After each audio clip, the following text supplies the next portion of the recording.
आज मैं 2026 की न्यू बजाज की पल्सर 150 स्टैंडर्ड बेस मॉडल को कंपेयर करने वाला हूं बजाज की Pulsar 150 split seat twin disc top model के साथ में, क्योंकि बेस मॉडल से टॉप मॉडल वाली पल्सर 7,000 रुपये महंगी। जब आप यहां पर इतने पैसे ज़्यादा दोगे तो उसमें क्या चीज़ें आपको यहां पर फीचर्स के तौर पर ज़्यादा मिलते हैं, कौन सी बाइक आपको दोनों में से लेनी चाहिए, माइलेज, टॉप स्पीड और दोनों बाइक कितने रुपए की ऑन रोड आपको बढ़ जाती है, कौन सी वैल्यू फॉर मनी बाइक है, चलिए जानते हैं इस वीडियो में। दोनों ही बाइक में आपको सेम स्प्लिट एलईडी वाली हेडलैम्प मिल जाती है, दोनों में कोई भी अंतर नहीं है। दोनों बाइक में सेम एलईडी वाले इंडिकेटर मिल जाते हैं, सेम वाइजर मिलता है, सेम फेयरिंग मिल जाती है।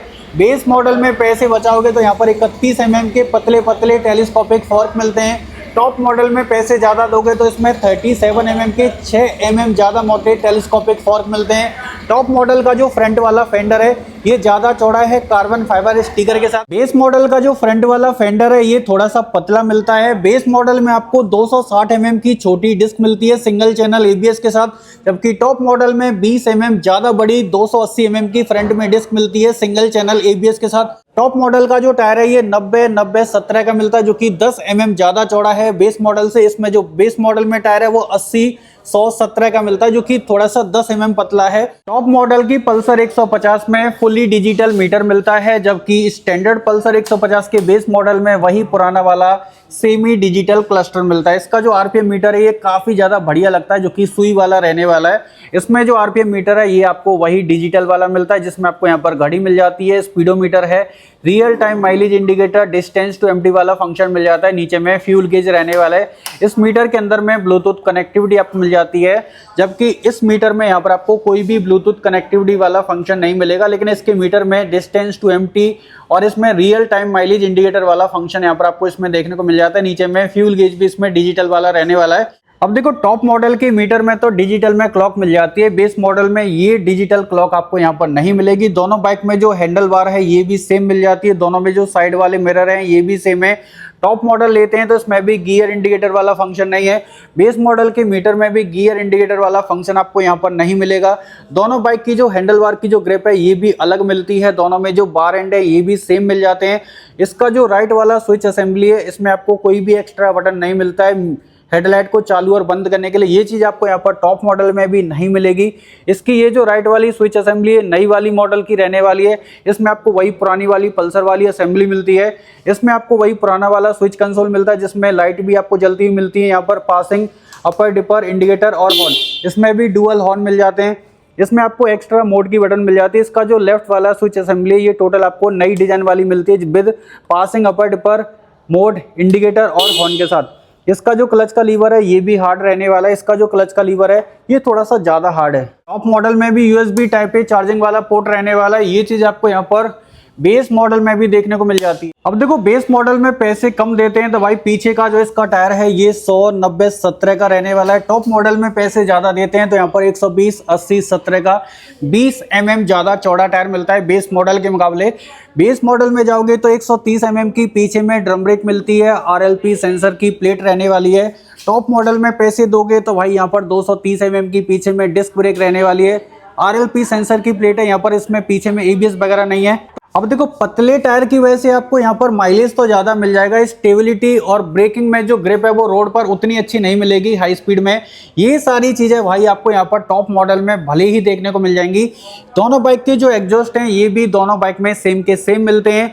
दोनों बाइक की रियर में जो सस्पेंशन का सेटअप है ये भी यहाँ पर Nitrox gas canister endurance twin shock absorber का सस्पेंशन मिल जाता है। टॉप मॉडल में यहाँ पर पीछे में कोई भी टायर अगर आपको नहीं मिलेगा जो आपको यहाँ पर बेस मॉडल में दिया गया है। पल्सर 150 बेस मॉडल का जो स्विंग आर्म है ये जो इसमें चैसी फ्रेम है ये पल्सर 125 का डाला गया है, लेकिन 150 पल्सर का ये जो स्विंग आर्म है और इसके अंदर में पूरा चैसी फ्रेम है, यही चैसी फ्रेम आपको यहाँ पर वही सबसे महंगी पल्सर 180 के अंदर में भी यहाँ पर मिल जाता है। बाइक को फैमिली के लिए बनाया गया है तो इसको यंगस्टर के लिए, तो भाई यहाँ पर प्लस पॉइंट के तौर पर इसके इंजन में आपको यहाँ पर किक स्टार्ट का लीवर मिल जाता है, जो कि आप इसको किक से भी स्टार्ट कर सकते हैं बैटरी डाउन होने पर। लेकिन इसके इंजन में यहाँ पर किक स्टार्ट का लीवर नहीं मिलता है। दोनों बाइक के जो इंजन है ये भी आपको टोटल अलग मिलते हैं। वो कैसे? इसका जो ऑयल गेज है वो यहाँ पर रहने वाला है और टॉप मॉडल का जो ऑयल गेज है वो यहाँ पर रहने वाला है किक की जगह पर। दोनों में सेम पावर है, सेम टॉर्क है, दोनों में सेम स्प्लिट वाले क्रैश गार्ड हैं डुअल हॉर्न के साथ। इन दोनों पल्सर में आपको मिलता है 149.50 सीसी का air cooled 4 stroke 2 valve DTSI twin spark OD2B compliant वाला न्यू रिफाइन इंजन। ये इंजन आपको देता है 14 PS की मैक्स पावर 8500 RPM तक, और सेम यही इंजन आपको निकाल कर देता है 13.25 Nm का टॉर्क 6500 RPM तक। दोनों बाइक की जो टॉप स्पीड है वो भी 125 से 26 की चली जाती है। दोनों की जो माइलेज है वो भी 45 से 50 की आ जाती है। अब देखो बेस मॉडल का ये जो ब्रैकेट वाला पार्ट है ये थोड़ा सा छोटे साइज का है। इस बाइक को थोड़ा सा फैमिली के हिसाब से बनाया है, तो इसके जो फुटरेस्ट है वो बाइक के सेंटर में एकदम बीचों बीच मिलते हैं, जिससे आपको बहुत ज्यादा बॉडी को लीन करने की जरूरत नहीं पड़ती है। लेकिन टॉप मॉडल का ये जो ब्रैकेट है थोड़े से बड़े साइज का, इसके जो फुटरेस्ट है वो यहाँ की जगह ना होकर ये थोड़े से पीछे मिलते हैं, थोड़े से अपर साइड रहने वाले हैं, तो इसको चलाते समय पूरा स्पोर्ट वाला बाइक आपको फील देती है। और यहाँ पर जो फुटरेस्ट हैं पूरे फोल्ड हो जाते हैं, जबकि बेस मॉडल के जो फुटरेस्ट हैं ये इतने ही फोल्ड होते हैं। इसका जो ब्रेक पेडल है ये थोड़ा सा नॉर्मल साइज का रहने वाला है, और ये थोड़ा सा स्पोर्ट बाइक के हिसाब से इसको डिजाइन किया है। इस बाइक के अंदर भी 15 लीटर का पेट्रोल टैंक रहने वाला है। टैंक पैड है, पल्सर का 3D में एम्ब्लेम है, 3 टोन कलर के स्टिकर हैं कार्बन फाइबर टच के साथ। बेस मॉडल में जाओगे तो यहाँ भी 15 लीटर का टैंक है, पल्सर का 3D में एम्ब्लेम है, 3 टोन कलर के स्टिकर हैं कार्बन फाइबर टच के साथ। यहाँ पर भी टैंक पैड रहने वाला है। E20 फ्यूल को दोनों बाइक सपोर्ट करती हैं। 150 में अगर आप यहाँ पर स्टैंडर्ड बेस मॉडल में जाते हैं तो भाई इसमें आपको जो सीट है ये सिंगल मिल जाती है, लेकिन मिड वाले मॉडल के हिसाब से देखा है तो ये जो सीट है ये दबाने से पता चल रहा है कि थोड़ी सी ज़्यादा आपको हार्ड मिलती है। लेकिन मिड वाले मॉडल में या टॉप वाले मॉडल में जाते हैं तो टॉप मॉडल में तो स्प्लिट वाली सीट मिलती है, लेकिन ये देखो भाई यहाँ पर जो सीट के अंदर की जो फॉर्म है, ये जो फॉर्म आप देख पा रहे हैं इसके अंदर की जो कुशन है ये आपको बहुत ही ज़्यादा अल्ट्रा सॉफ्ट मिल जाती है। तो लॉन्ग राइड में ये सीट आपको ज़्यादा कंफर्ट देगी, ना कि वो वाली। दोनों बाइक के अंदर में 785 mm की लोएस्ट आपको सीट हाइट मिल जाती है। यहाँ पर 150 लिखा हुआ है, वहाँ पर भी 150 लिखा हुआ है। दोनों की जो टेल लैम्प वाले कावल हैं ये भी सेम रहने वाले हैं। दोनों में सेम स्प्लिट LED वाली टेल लैम्प मिलती है। इसमें सिंगल ग्रैब हैंडल है तो इसमें स्प्लिट वाले ग्रैब हैंडल मिल जाते हैं। ये बाइक थोड़ी सी ज़्यादा स्पोर्टी लगती है, ये थोड़ी सी सिंपल लगती है। जो भी लेडीज होती हैं जो सिंगल साइड में पैर करके बैठती हैं तो उनके लिए ये बाइक फैमिली में ज़्यादा कंफर्ट देने वाली है, क्योंकि यहाँ पर आपको जाली वाला साडी गार्ड मिलता है पायदान के सपोर्ट के साथ। यहाँ पर फुटरेस्ट फोल्डेबल रहने वाले हैं। इसमें आपको यहाँ पर ये चीज़ आपको नहीं मिलती। यहाँ पर प्लेन जाली वाला साडी गार्ड है, नीचे में कोई भी पायदान का सपोर्ट नहीं है। इसमें ओपन चेन सेट कवर मिलता है। इसका जो चेन पॉकेट सेट है ये पूरा ओपन रहने वाला है, लेकिन इसमें आपको फुली कवर्ड मेटल बॉडी का चेन सेट कवर मिल जाता है। इसकी जो चेन है ये बहुत जल्दी गंदी नहीं होने वाली है। इसमें double lever 5 speed gear box मिलता है side stand engine cut off sensor के साथ, जबकि टॉप मॉडल की पल्सर में आपको single lever 5 speed gear box मिलता है side stand engine cut off sensor के साथ।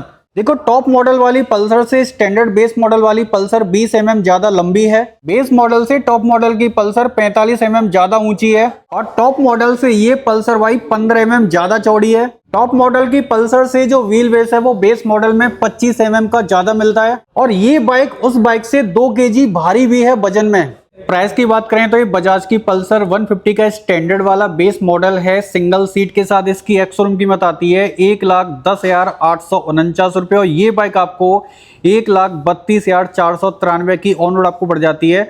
और ये है बजाज की पल्सर 150 का स्प्लिट सीट में ट्विन डिस्क वाला टॉप मॉडल। इसकी एक्स-शोरूम कीमत आती है 1,17,794 रुपये, और ये बाइक आपको 1,40,195 की ऑन रोड आपको पड़ जाती है। जबकि वैल्यू फॉर मनी की बात करें तो अगर किसी का बजट बहुत ही ज़्यादा टाइट है कि भाई आपको किक भी चाहिए, बाइक फैमिली में ज़्यादा चलानी है, तो आप ये वाली बाइक आंख बंद करके ले सकते हैं।